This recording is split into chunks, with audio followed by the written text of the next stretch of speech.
Welcome back to Bosco Campus Vision. This is Rani, Assistant Professor, PG Department of Commerce, Don Bosco College, Kotti. The last class we learned how to prepare a simple cost sheet.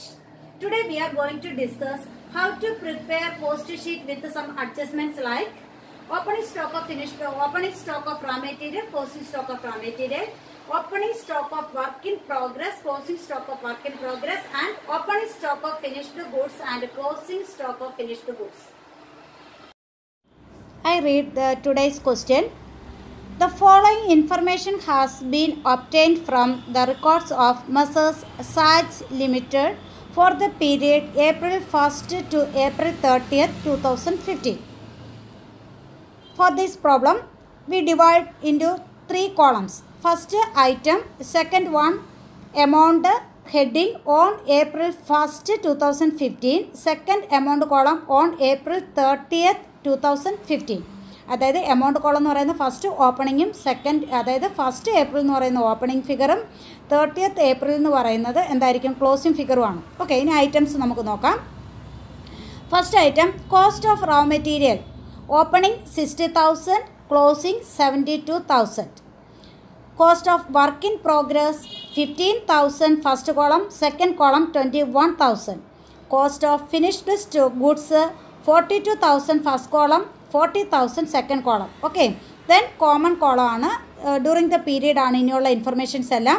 Wages paid 1,20,000, raw material purchased ₹3 lakh, factory overheads ₹50,000, administrative overhead ₹20,000, selling and distribution overheads ₹26,000, sales ₹6 lakh.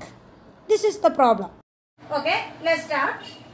Cost sheet with adjustments like opening stock of raw material, closing stock of raw material, opening work in progress, closing work in progress, and opening stock of finished goods and closing stock of finished goods. Okay. Okay. First heading cost sheet for the month April 2015. നമ്മുടെ ഇവിടുത്തെ cost ഷീറ്റിന്റെ period എന്ന് പറയുന്നത് first April to 30th April ആണ്. അതുകൊണ്ട് തന്നെ നമ്മൾ heading എഴുതി for the month April 2015. Okay, ഇവിടെ നമ്പർ ഓഫ് യൂണിറ്റ്സ് പ്രൊഡ്യൂസ്ഡ് ക്വസ്റ്റ്യനിൽ പറയുന്നില്ല, നമ്പർ ഓഫ് യൂണിറ്റ്സ് ഇല്ല. അതുകൊണ്ട് തന്നെ നമുക്ക് എന്ത് വേണ്ട, പെർ യൂണിറ്റ് കോളം വേണ്ട. നമ്മുടെ ക്വസ്റ്റ്യനിൽ നമ്പർ ഓഫ് യൂണിറ്റ്സ് പ്രൊഡ്യൂസ്ഡ് പറയുന്നുണ്ടെങ്കിൽ മാത്രം എന്ത് മതി, പെർ യൂണിറ്റ് കോളം മതി. അതില്ലാത്തത് കൊണ്ട് എന്ത് വേണ്ട, നമുക്ക് പെർ യൂണിറ്റ് കോളം വേണ്ട. ഓക്കെ, നോക്കാം. ഫസ്റ്റ് വൺ, നമുക്ക് ഫസ്റ്റ് ഐറ്റം എന്ന് പറയുന്നത് ഡയറക്ട് മെറ്റീരിയൽ കൺസ്യൂമഡ് ആണ്. ഫസ്റ്റ് ഐറ്റം എന്ന് പറയുന്നത് ഡയറക്ട് മെറ്റീരിയൽ കൺസ്യൂമഡ് ആണ് കാൽക്കുലേറ്റ് ചെയ്യേണ്ടത്. ഓക്കെ, അതിന് വേണ്ടിയിട്ട് opening stock of raw material ഉണ്ട്, closing stock of raw material ഉണ്ട്, then purchases of raw material during the period ഉണ്ട്. ഈ മൂന്ന് ഐറ്റം കൂടി എടുത്തുകൊണ്ടാണ് നമ്മൾ എന്ത് കാൽക്കുലേറ്റ് ചെയ്യേണ്ടുന്നത്, direct material consumed during the period എന്ന് പറയുന്നത്. Direct material consumed during the period എങ്ങനെ കാൽക്കുലേറ്റ് ചെയ്യുക, opening stock of raw material plus purchases during the period minus closing stock of raw material. Okay, ഒന്നുകൂടെ opening stock of raw material plus purchases during the period minus closing stock of raw material. ആ resultant figure ആയിരിക്കും എന്തെന്ന് പറയുക, direct material consumer. നമ്മുടെ ഈ ക്വസ്റ്റ്യനിൽ opening stock of raw material 60,000 ആണ്. നമുക്ക് ഡയറക്റ്റ് ക്വസ്റ്റ്യൻ തന്നിരിക്കുകയാണ്. Opening stock of raw material 60,000, then purchases of material 3 lakh ആണ്, ₹3 lakh ആണ്. അപ്പോൾ 60,000 plus 3 lakh 3,60,000. Okay, then minus closing stock of raw material. Closing stock of raw material ആണ് 3,60,000 minus 72,000. അപ്പോൾ closing stock of raw material എന്ന് പറയുന്നത് 72,000 ആണ്. അപ്പം 3,60,000 minus 72,000 result 2,88,000. 2,88,000 direct material consumed ആണ്.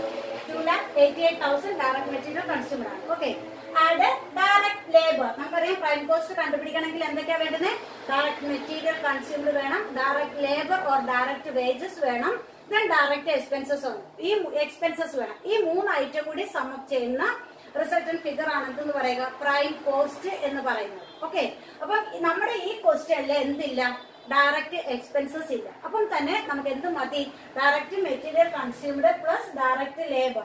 ഡയറക്റ്റ് ലേബർ 1,20,000 ആണ്. ഡയറക്റ്റ് ലേബർ അല്ലെങ്കിൽ ഡയറക്റ്റ് വേജസ് എന്ന് പറയുന്നത് 1,20,000 ആണ്. അപ്പൊ അത് രണ്ടും കൂടെ ടോട്ടൽ ചെയ്തപ്പം 4,08,000 കിട്ടി. 4,08,000 അതെന്ന് പറയുന്നത് എന്താണ്? പ്രൈം കോസ്റ്റ് ആണ്.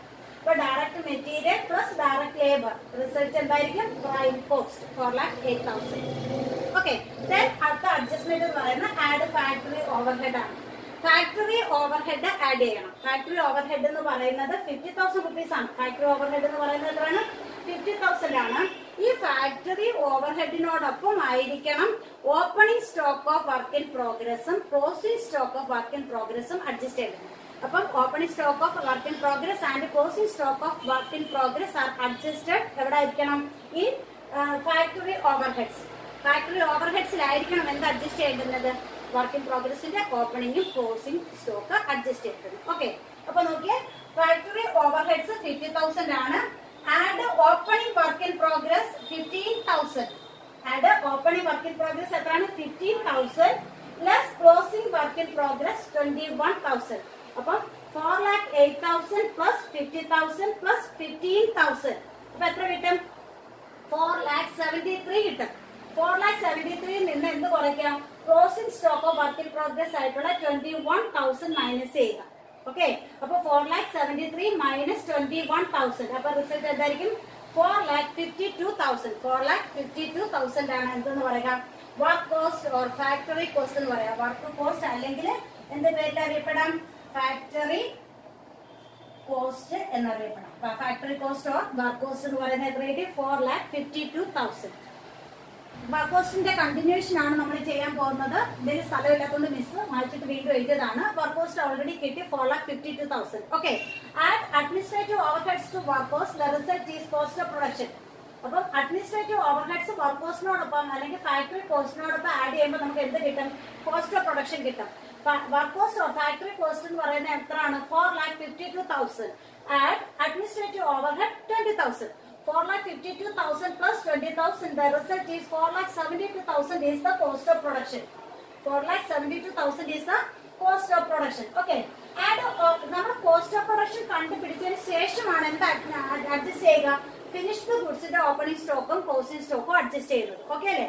അപ്പം add opening stock of finished goods. Opening stock of finished ഗുഡ്സ് 42,000 ആണ്.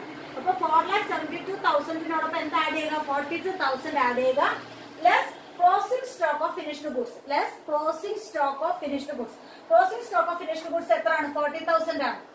അപ്പം 42,000 4,72,000 42,000 ആഡ് ചെയ്യുക. അതിൽ നിന്ന് എത്ര ലെസ് ചെയ്യുക? 40,000 മൈനസ് ചെയ്യുക. അപ്പൊ റിസൾട്ട് എത്ര ആയിരിക്കും? 4,74,000 is the cost of goods sold. അപ്പം കോസ്റ്റ് ഓഫ് പ്രൊഡക്ഷനോടൊപ്പം ഓപ്പണിംഗ് സ്റ്റോക്ക് ഓഫ് ഫിനിഷ്ഡ് ഗുഡ്സും ക്ലോസിംഗ് സ്റ്റോക്ക് ഓഫ് ഫിനിഷ്ഡ് ഗുഡ്സും അഡ്ജസ്റ്റ് ചെയ്താൽ കിട്ടുന്ന റിസൾട്ട് എന്ന് പറയുന്നത് എന്തായിരിക്കും? കോസ്റ്റ് ഓഫ് ഗുഡ്സ് സോൾഡ് ആയിരിക്കും. ആ റിസൾട്ട് എന്തായിരിക്കും? കോസ്റ്റ് ഓഫ് ഗുഡ്സ് സോൾഡ് ആയിരിക്കും. ഓക്കെ, അപ്പൊ കോസ്റ്റ് ഓഫ് ഗുഡ്സ് സോൾഡ് കിട്ടി. ഓക്കെ, 4,74,000. അപ്പൊ അത് കഴിഞ്ഞാൽ add selling and distribution overhead. Selling and distribution overhead add ചെയ്യുക. 26,000 ആണ്. 4,74,000 plus 26,000. The result is 5 lakh is the cost of sales. That is the total cost. Cost of sales അല്ലെങ്കിൽ total cost. Then sale figure നമുക്ക് തന്നിട്ടുണ്ട് 6 lakh ആണ്. Sales amount direct ആയിട്ട് നമ്മൾ question തന്നിട്ടുണ്ട്. എത്രയാണ്? 6 lakh ആണ്. The difference between cost of sales and sale is the profit or loss. ഇവിടെ 1,000 rupees ആണ്. 4 lakh ആണ് ടോട്ടൽ കോസ്റ്റ്. നമ്മുടെ സെയിൽ 6 lakh ആണ്. അപ്പം sales minus total cost is the profit. എത്രയാണ്? rupees 1 lakh. അപ്പൊ നമ്മൾ ഇവിടെ പഠിച്ചതെന്ന് പറയുന്നത് how to adjust opening stock of raw material, closing stock of raw material. Opening stock of raw material and closing stock of raw materials are adjusted for calculating direct material consumed. Material consumed, that means നമ്മുടെ cost ഷീറ്റിന്റെ first item ആയിട്ടുള്ള direct material. ആ direct material കൺസ്യൂമിലാണ് എന്ത് adjust ചെയ്യേണ്ടുന്നത്? Opening stock of raw മെറ്റീരിയലും അതുപോലെ closing stock of raw മെറ്റീരിയലും അഡ്ജസ്റ്റ് ചെയ്യേണ്ടത്. സെക്കൻഡ് ഇമ്പോർട്ടന്റ് ഐറ്റം എന്ന് പറയുന്നത് opening stock of work in progress and closing stock of work in progress ആണ്. അപ്പൊ ഈ വർക്ക് ഇൻ പ്രോഗ്രസ് എന്ന് പറയുന്നത് എവിടെയാണ്? പാർട്ട്ലി ഫിനിഷ്ഡ് ഗുഡ്സ് ആണ് നമ്മൾ എന്തെന്ന് പറയാ? വർക്ക് ഇൻ പ്രോഗ്രസ് എന്ന് പറയുന്നത്. അപ്പൊ കഴിഞ്ഞ വർഷം നമ്മൾ അല്ലെങ്കിൽ കഴിഞ്ഞ പീരീഡില് പാർട്ട്ലി കംപ്ലീറ്റ് ചെയ്ത് വെച്ചിരിക്കുന്ന ഗുഡ്സ് ആണ് നമ്മളിവിടെ വർക്ക് ഇൻ പ്രോഗ്രസിന്റെ ഓപ്പണിംഗ് ആയിട്ട് എടുക്കുക. ഈ പീരീഡിലെ ഓപ്പണിംഗ്, കഴിഞ്ഞ വർഷത്തെ ക്ലോസിംഗ് അല്ലെങ്കിൽ കഴിഞ്ഞ പീരീഡിലെ ക്ലോസിംഗ് ആണ് ഈ വർഷത്തെ നമ്മുടെ അല്ലെങ്കിൽ ഈ പർട്ടിക്കുലർ പീരീഡിന്റെ എന്തെന്ന് പറയുക? ഓപ്പണിംഗ് എന്ന് പറയുക. ആ opening stock of work in പ്രോഗ്രസും closing stock of work in പ്രോഗ്രസും അഡ്ജസ്റ്റ് ചെയ്യുന്നത് എവിടെ ആയിരിക്കണം? എപ്പോഴും ഫാക്ടറി കോസ്റ്റിനോടൊപ്പം ആയിരിക്കണം. ഫാക്ടറി കോസ്റ്റ് നമ്മൾ എഴുതുമ്പോൾ ഫാക്ടറി കോസ്റ്റുകൾ 1 by 1 ആയിട്ട് ഐറ്റംസ് എഴുതുക.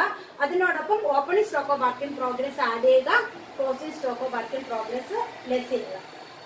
ദെൻ നെക്സ്റ്റ് ഐറ്റം എന്ന് പറയുന്നത് ഓപ്പണിംഗ് സ്റ്റോക്ക് ഓഫ് ഫിനിഷ്ഡ് ഗുഡ്സും closing stock of finished goods ആണ്. അപ്പോൾ ഓപ്പണിംഗ് സ്റ്റോക്ക് ഓഫ് ഫിനിഷ്ഡ് ഗുഡ്സും ക്ലോസിംഗ് സ്റ്റോക്ക് ഓഫ് ഫിനിഷ്ഡ് ഗുഡ്സും അഡ്ജസ്റ്റ് ചെയ്യുന്നത് എപ്പോഴും എന്തിനു ശേഷമായിരിക്കും? After the computation of cost of production ആയിരിക്കും. കോസ്റ്റ് ഓഫ് പ്രൊഡക്ഷൻ കംപ്ലീറ്റ് ചെയ്ത് കഴിഞ്ഞാൽ, കോസ്റ്റ് ഓഫ് പ്രൊഡക്ഷൻ കിട്ടിക്കഴിഞ്ഞാൽ അതിനുശേഷം മാത്രമായിരിക്കും നമ്മൾ എന്ത് അഡ്ജസ്റ്റ് ചെയ്യുക? ഓപ്പണിംഗ് സ്റ്റോക്ക് ഓഫ് ഫിനിഷ്ഡ് ഗുഡ്സും അതുപോലെ ക്ലോസിംഗ് സ്റ്റോക്ക് ഓഫ് ഫിനിഷ്ഡ് ഗുഡ്സും അഡ്ജസ്റ്റ് ചെയ്യുക. ഈ 3 അഡ്ജസ്റ്റ്മെന്റിന് വേണ്ടിയിട്ടാണ്, ഈ 3 കാൽക്കുലേഷന് വേണ്ടിയിട്ടാണ് മിസ് ഇന്ന് ഈ പ്രോബ്ലം നിങ്ങൾക്ക് വേണ്ടിയിട്ട് ബോർഡിൽ ചെയ്ത് കാണിച്ചത്. ഓക്കെ, ക്ലിയർ അല്ലേ?